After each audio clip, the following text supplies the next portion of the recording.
Hello there, it's the Fabled Harpooner and welcome. Since we finished the Lagombi hunt, the 4-wave system, we're going to move on to the next hunt. However, before then, I'm going to let you know that I'm going to get rid of the 4-wave system and instead I'm going to use, as has been suggested, one weapon class for monster hunt. Well, one weapon per weapon class or monster hunt, or quest more like. So I'll explain more during the quest. Right now I'm going to explain a bit my current setup. Currently I'm the first weapon of choice, weapon class is the switch axe, and the weapon of choice has been the assault axe plus.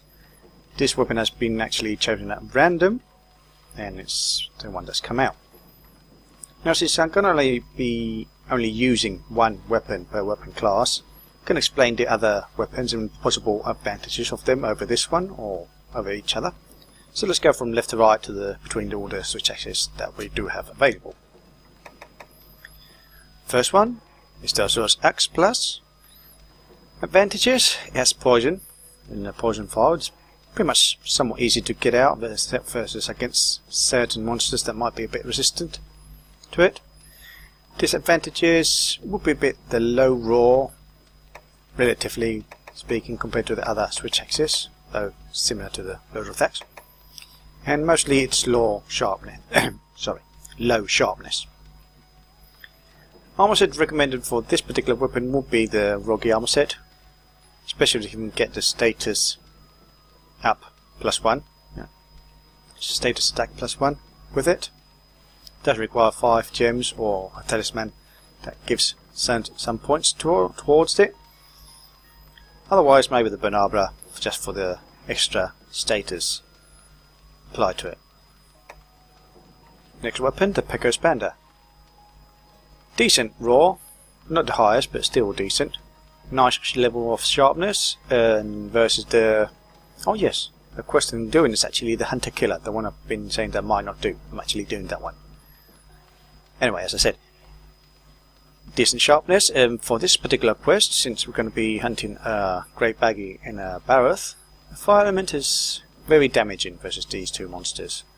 It's the most damaging element versus the Great Jaggi, as far as I know. And versus the Barroth, it's damaging once you get the armor off. And again, it has a nice amount of sharpness. The next weapon, the Barroth axe. Not as much raw damage as the other axes. Sharpness a bit low, not as low as Barroth's axe. Water element is good versus the Barroth, even once while it has the armor, but the mud armor on. But once it's off, it doesn't do as much damage, if any. And versus the Great Jaggi, well, it does damage, not as much as fire, but it still does some damage. Possible armor set that you might want to use for this weapon will be the Ludroth, just to boost the water damage. Otherwise, any armor set will do.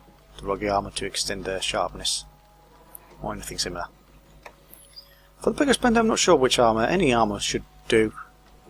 Attack up, any skills that we really like to use could be handy. We're going to skip the Assault Axe Plus for now. Go to the next one. Explain the one we're using later on. The Wild Axe, we're not going to explain this one because pretty much we have the upgrade, which is the Ground Dasher. Don't know why I still have this one hanging around, but you can easily upgrade it to the Ground Dasher. The main advantage of the Ground Dasher is its raw. Its exhaust file is not as effective as I've experienced. I'm not sure if I'm not using it right or exactly what's happening. I don't usually manage to get the chaos. I do think I managed to get the monsters a bit exhausted earlier than usual, but other than that it doesn't have much of an effect. The sharpness of the weapon is okay, but the most advantage is in the raw attack. Finally, the Rough Edge. Average by comparison. The dragon element is not going to do much damage against any of the two monsters. Will do some to the Great Jaggi, a minimal amount. I think some as well against the Barroth, but otherwise pretty much nothing. The raw attack is average at best. There are some other weapons that are a bit weaker, but this one's not as strong either. The only real possible advantage is that this weapon has a slot that you can use if you're lacking one slot in the rest of the arm set to trigger any skill that you're trying to get. And finally, the weapon of choice, the Assault Axe Plus. Nice raw attack, second highest compared to the Grand Dasher. Decent amount of sharpness, equal to the Peko Expander. No element, but it has the status for paralysis. Could pull it off, might not. The only real negative is the low negative affinity, not low affinity, negative. That could interfere a bit. And what I'm going to be using is the Banana Bracelet, as you can see, to try to boost the status from the weapon, see if I can actually get paralysis out, and see how it goes. I think I'm pretty much ready, so we're off.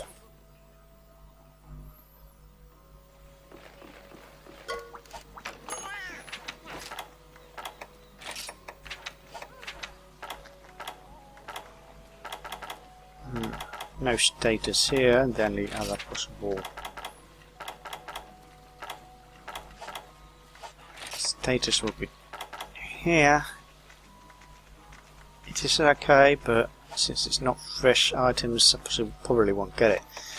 So the only two fresh items are these two, and Crewman could be okay to get rid of the Walls of Light, but that's not much of a problem with this weapon.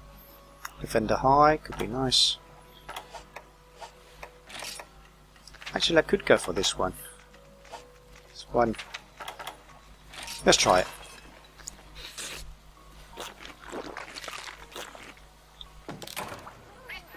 And we get... yeah, we get Specialist and Defender, both. Now you're going to see here that the actual Hunter Killer quest... interesting. If you have all the current quests done, we'll check it with a green check mark. I'm guessing that because there's other hidden quests there, then or I could just do the urgent. I have no idea what could mean. Maybe later on. The thing is, I've recorded this particular quest before.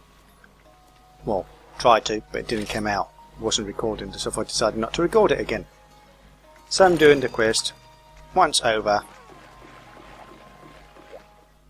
Having to re-explain everything in the audio. Anyway, while we go on the quest, let's do some things. Let's see, what can I do there? I want to give charge of this and take the others. Now I've decided to get rid of the 4-wave system. The main reason behind it is because, well, if you think of it, 4 waves for each monster equals to 48 episodes in total. It's 12 weapons times 4.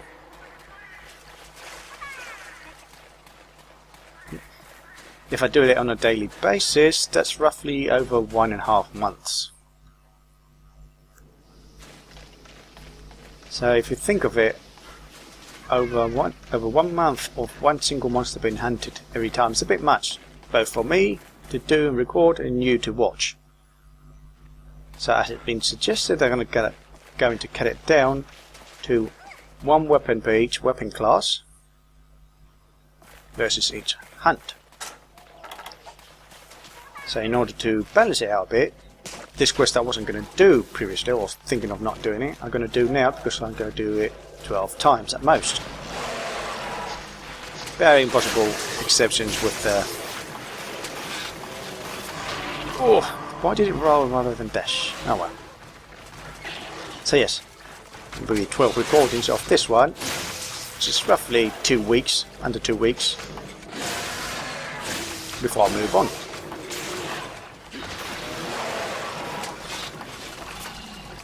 Should be nicer to watch, so a lot more varied.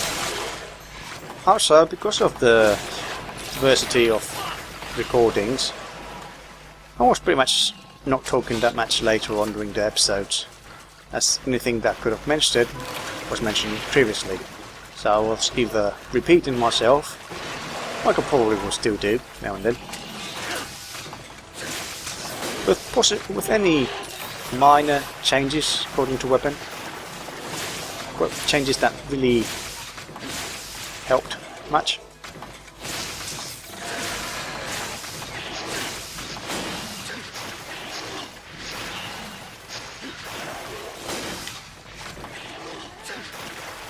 So yes, that's pretty much the general idea I have in mind on how to do the quest.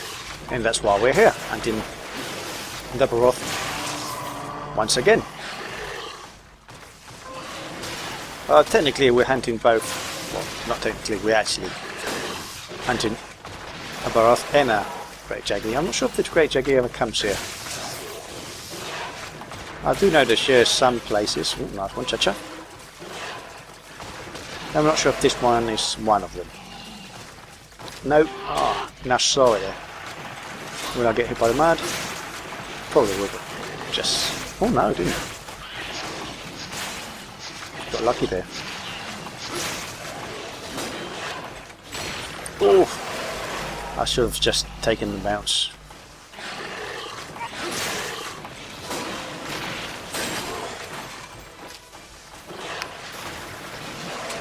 I'm not sure. Oh, maybe Chacha got hit by the mud. I'm not entirely sure up in there. I thought one piece of the mud might have hit me, but it didn't. At least I wasn't covered in mud.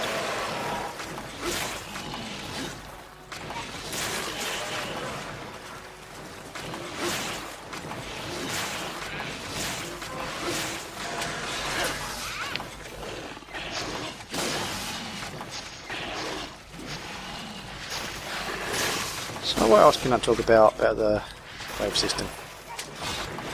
Ah yes, the selection of weapons in each weapon class will depend on several factors. Generally I will try to choose one at random, however some exceptions might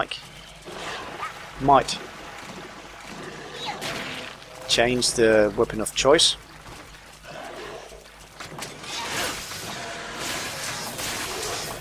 Priority will be given to new, freshly made weapons over existing ones.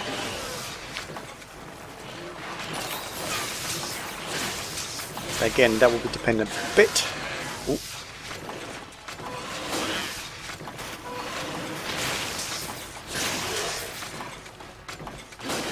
On the situation of what monster's been hunted and its vulnerabilities.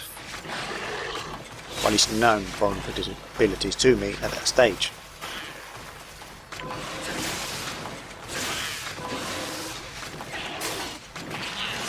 And I'm talking too much and not paying attention to the gauge. And as such, it's going. I'll just switch in the X mode. Okay, might as well reload now. That's one thing you can do as both a Blade Master and a Switch X user. Besides sharpening, if your Switch X is a bit low, you could reload it and save some time of waiting for the weapon to recharge. No, the Great Jaggi's not here. Bit of a shame.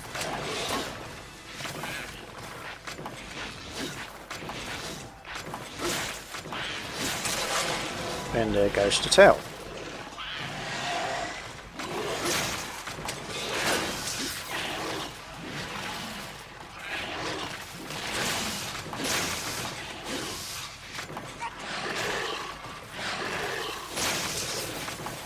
I think now would be the best moment to use the discharge since it's exhausted.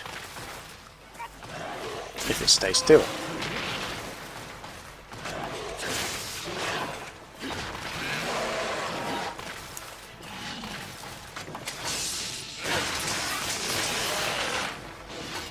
Of course, if it trips, it won't help that much.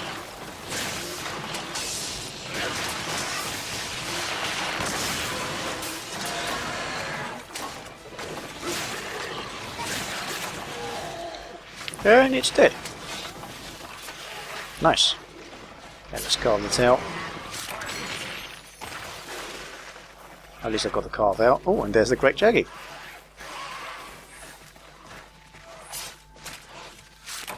Okay, just wait a minute.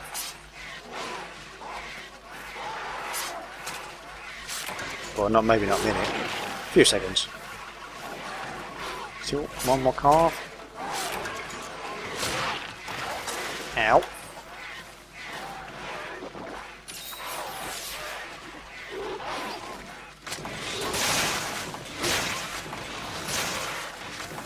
Okay, get rid of a couple of the Jaggi.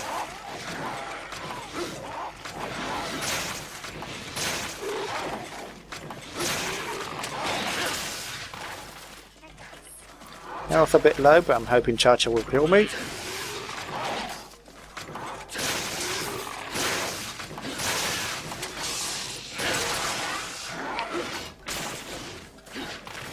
That's one thing I don't like about the discharge. For the most part, you can't pull it off completely because you're going to manage to flinch the monster at one stage. So there's no need to do so.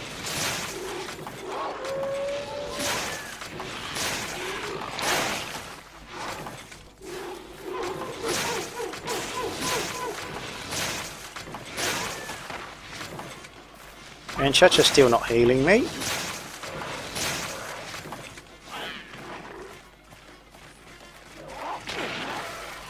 Okay, this is getting a bit too far too low.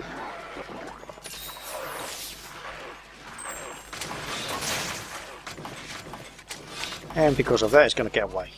Oh, it doesn't matter. Okay, the Barroth's body is gone. Let's finish off this creature. Oh, it's gone to sleep immediately.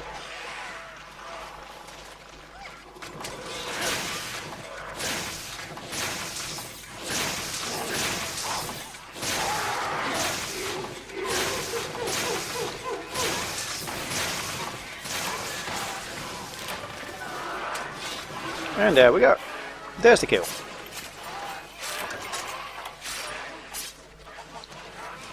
Slightly shorter than last time I did this quest. I think I did it slightly over the 10-minute mark. This time slightly below before the 10-minute mark, so that's nice. Let's see, items. Now this quest might be useful for hunters that are trying to get Great Jaggi frills, as I believe it does have a, well, at least in the original, in the try version, it has had a chance of giving you frills in the main quest rewards, not just from the break. Didn't get to see that in the previous video, so you didn't miss out on that one.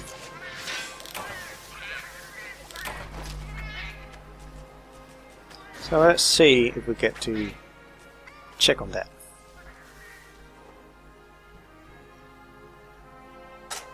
Let's see. Well, I've got more main rewards, but still no frills here that I can see of. Got Barroth claws, Jaggi claws, Barroth scalp here, Great Jaggi hide, and shells. Not much. Secondary quest items, pretty much nothing different from here. You get some talismans, possibly, but nothing out of the ordinary. At least we've got a frill from the break, and a claw from the break of the claw.